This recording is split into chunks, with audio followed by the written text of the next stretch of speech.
A well-regulated militia being necessary to the security of a free state, the right of the people to keep and bear arms shall not be infringed. These 27 words, enshrined in the Second Amendment of the United States Constitution, have fueled centuries of debate, legal battles, and passionate opinions. Few issues in American society evoke such strong emotions and deeply held beliefs as the right to own firearms. The Second Amendment is more than just a law. It's a reflection of America's history, its values, and its ongoing struggle to balance individual liberty with collective security. This essay will delve into the complexities of the Second Amendment, exploring its historical context, the arguments of its proponents and critics, and the landmark legal cases that have shaped its interpretation. To truly grasp the significance of the Second Amendment, we must journey back to its origins in colonial America. In the 18th century, firearms served a different purpose than they do today. Muskets, the prevalent firearms of the time, were slow to reload and limited in their accuracy. They were primarily tools for hunting, self-defense against wild animals, and maintaining a well-regulated militia. The Founding Fathers, having just fought a war for independence, were wary of standing armies. They believed that a well-armed citizenry, organized into militias, was essential to prevent tyranny and ensure the nation's security. However, the world has changed dramatically since 1791, when the Second Amendment was ratified. This stark contrast between the historical context and the present reality lies at the heart of the debate over the Second Amendment's continuing relevance. For many Americans, the Second Amendment remains a cornerstone of individual liberty and a vital safeguard against government overreach. They argue that the right to bear arms empowers citizens, deterring crime and ensuring their ability to defend themselves and their families. Proponents often cite the Second Amendment's reference to a well-regulated militia as evidence that its purpose extends beyond personal protection to encompass the right of citizens to resist tyranny. They argue that law-abiding citizens should not be stripped of their ability to protect themselves simply because criminals misuse firearms.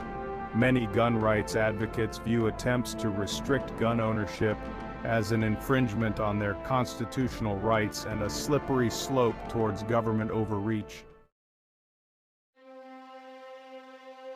On the other side of the spectrum are those who believe that the Second Amendment, while guaranteeing the right to bear arms, does not preclude reasonable regulations.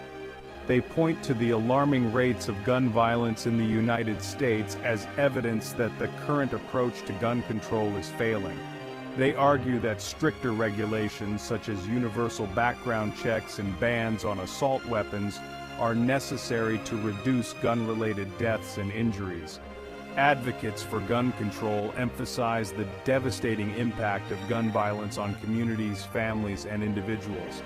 They argue that the Second Amendment was never intended to prioritize unlimited access to firearms over the safety and well-being of citizens. Moreover, gun control proponents often draw a distinction between the types of firearms protected by the Second Amendment and the advanced weaponry available today. The interpretation of the Second Amendment has been shaped by a series of landmark Supreme Court cases that have both clarified and complicated its application in modern America. In the seminal case of District of Columbia v. Heller in 2008, the Supreme Court struck down a Washington, D.C. handgun ban, affirming for the first time that the Second Amendment protects an individual's right to possess a firearm for traditionally lawful purposes, such as self-defense within the home. However, the Heller decision also emphasized that the right to bear arms is not unlimited. The court acknowledged the government's right to regulate firearms, leaving the door open for future legal challenges and legislative actions. In McDonald v. City of Chicago in 2010, The court further solidified the Second Amendment's application to individuals by incorporating it against state and local governments. These landmark cases highlight the ongoing struggle to find a balance between protecting the right to bear arms and ensuring public safety. The debate over gun control remains deeply polarized, with passionate advocates on both sides. The legal landscape and public discourse surrounding this complex issue continue to evolve. The debate over the Second Amendment is often framed in stark, uncompromising terms, with each side entrenched in its position. However, beneath the rhetoric lies a complex issue with nuances and shared concerns. It's important to recognize that most Americans, regardless of their stance on gun control, share the goal of reducing gun violence and creating a safer society. Finding common ground requires open and honest dialogue, a willingness to listen to opposing viewpoints, and a shared commitment to evidence-based solutions.